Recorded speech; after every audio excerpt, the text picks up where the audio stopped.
өлкө символикаларынын бири болгон албетте бул менин колумда турган кызыл туу. Ал эми бүгүнкү күндөгү бул өтмө туу эмне үчүн өтмө туу деп аталып калды? Баткен областына караштуу Лейлек районунун айыл аймактары үчүн администрация тарабынан уюштурулган өзгөчө сынактын негизинде жыл ичинде жасаган жакшы саамалыктар, калк үчүн түзүлгөн жакшы шарттар, өзгөчө эмгектер жана иш пландардын негизиндеги эң мыкты айыл өкмөткө тапшырылуучу өтмө туу. 2023 жылда дал ушул өтмө туунун ээси болгон. Өздөрү кичинекей болсо дагы коңшу өлкө менен чек аралаш жайгашып, чек ара статусунун ээси болуп, бирок дал ушул тууга татыктуу эмгек жасап, жыл ичинде калкка жумуш орунну, өзгөчө иш пландардын аткарылышы, жакшы шарттарды түзүү, калк менен биргеликте эң мыкты иштерди жасап, дал ушул тууну багындырган, менин артымда турган дал ушул Ак Суу айыл аймагы. Жыл ичиндеги эмгектеринин негизинде Баткен областынын Лейлек райондук администрациясы тарабынан дал ушул туунун ээси болуп, бүгүнкү күндө дал ушул тууга татыктуу. Келиңиздер, анда мен сиздерге дал ушул Ак Суу айыл аймагынын 2023 жылда жасаган иш планы жана ошондой эле 2024 жылга коюлган жакшы жана ийгиликтүү иш пландары менен тааныштыралы. Анда биз менен бирге болуңуздар, биз сиздерге кезектеги чыгарылышта дал ушул Ак Суу айыл аймагын тааныштырабыз. Ак Суу айыл өкмөтүндө негизинен 5 айыл бар. 5 айыл бар.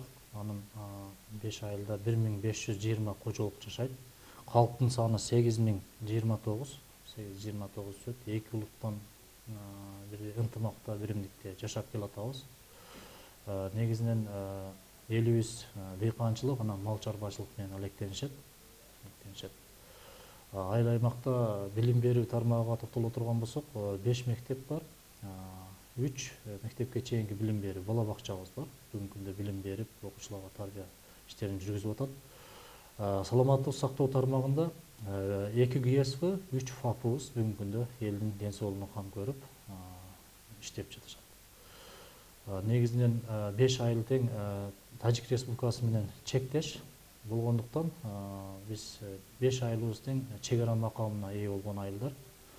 Эң айылсызгы Лейлек районунун эң алыскы болгон айылдардын бири болуп эсептелет, чектеш болуп жайгашкан. Дагы айыл аймагында негизинен айтып кете турган нерсе, элибиз дыйканчылык дегеним бул Лейлек районунда Ак Суу айыл өкмөтүнүн бренди катары Лейлек районунун бир гана ошо Ак Суу айыл өкмөтүндө күрүч эгилет. Ошо күрүч талаалары бар. Элибиздин ошо дыйканчылыгынын негизгиси күрүч болуп эсептелет да. Күрүч эгилип, бүгүнкү күндө ошо районубуздун борборуна, андан ары жогорку башка областтарга чейинги эмеге экспорттоого эме кылып жаткан учуру азыркы күндө. 2-3 түрүнөн эгилет. Основной биздин жерге, негизинен биздин жерге туура келген ушу кенже күрүч, анан девзире деп коебуз, лазер деген 3 түрүнөн бүгүнкү күндө дыйканчылык кылып атат элибиз.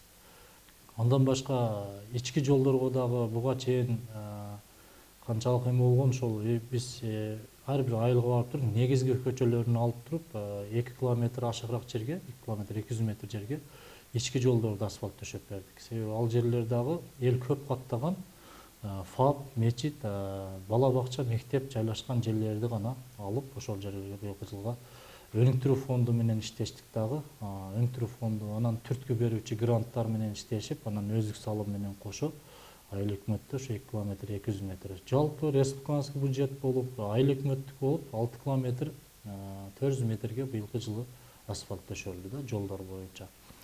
Андан кийин бизде Ак Сууду көрдүңүздөр, мына келгенде сел коркунучу бар айыл аймак. Ошон үчүн биз ар жыл сайын ошо өзүнчө ЧС, ошондой сел боло турган коркунучу бар жерлерге көңүл бурушка аракет жасайбыз.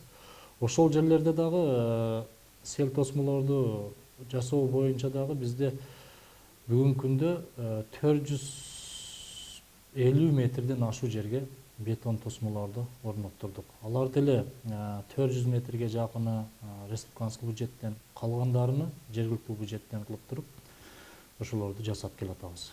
Бул деле быйылкы жылга дагы өтө көп пландап турабыз, дагы кирет, дагы уланат деген ойдобуз. Билим берүү тармагында дагы бир жакшы саамалык болду. Алга айылында бүгүнкү күнгө чейин балдарыбыз 3 смена окуп аткан.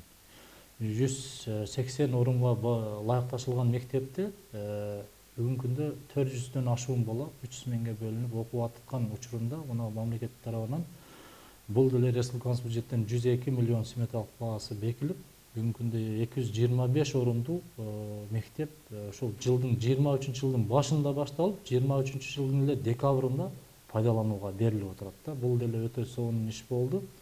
Биз Ак Суу айыл аймагында элдер өтө кубанычта. Азыркы күндө балдар билим алып атат жаңы мектепте.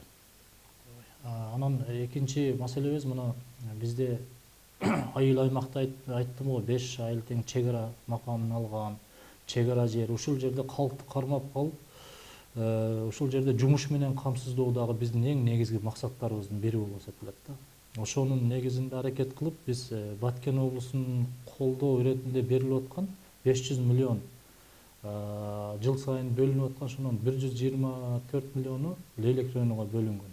Ошонун 5 миллиону Ак Суу айыл өкмөтүнө бизге келип, бүгүнкү күндө биз шагыл курулуш материалдан кайра иштетүүчү ишкана ачтык да. Ал жерде 5 миллион сом өнүктүрүү фондунан алынып, анан 2 миллион 400 миң сом жергиликтүү бюджеттен кошуп туруп, ал жерде курулуш ишинен тартып, толугу менен жүргүзүп, бүгүнкү күндө 8 жумуш орунду түздү.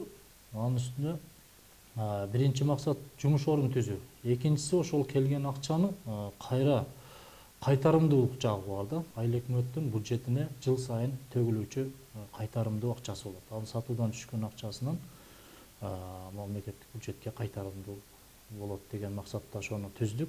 Таза суу маселесиге келсек, бизде бюджеттин тартыштыгына байланыштуу биз Жаңы Абад Ак Суу айылынын Жаңы Абад участкасына бүгүнкү күнгө чейин таза суу жок болуп турган. Биз аны жылдын башында пландап алып туруп, анан эл менен чогулуп, ошону барып жайында көрүп, курулуш материалдарын биз алып бердик 1 миллион 700 миң сомго жергиликтүү бюджеттен. Калган жумуштарын эл менен кошо кылдык. Эл менен кошо кылып, бүгүнкү күндө ошол айылга толугу менен суу келип агып атат.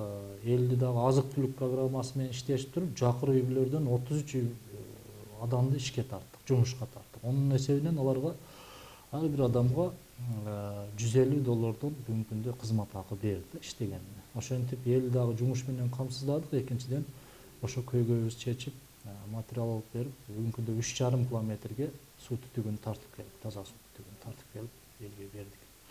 Андан сырткары бизде мына туулгандыгы тууралуу куәлүк, анан нике туруу боюнча куәлүктөрүнү алуу боюнча район мына 25-30 километрге барып элдерибиз бул жактан эле тапшырып аткан мурда деле. Бирок ошол район борборуна барып, бүйөттөн бир адисибиз, бекилген адисибиз барып, ошол жерден алып келгенге чейин бир жумалык, 2 күндүк, 3 күндүк кайра келип элдер оору болуп аткан да. Мындай. Ошону жайынан эле бул жерден тапшырды бүгүн.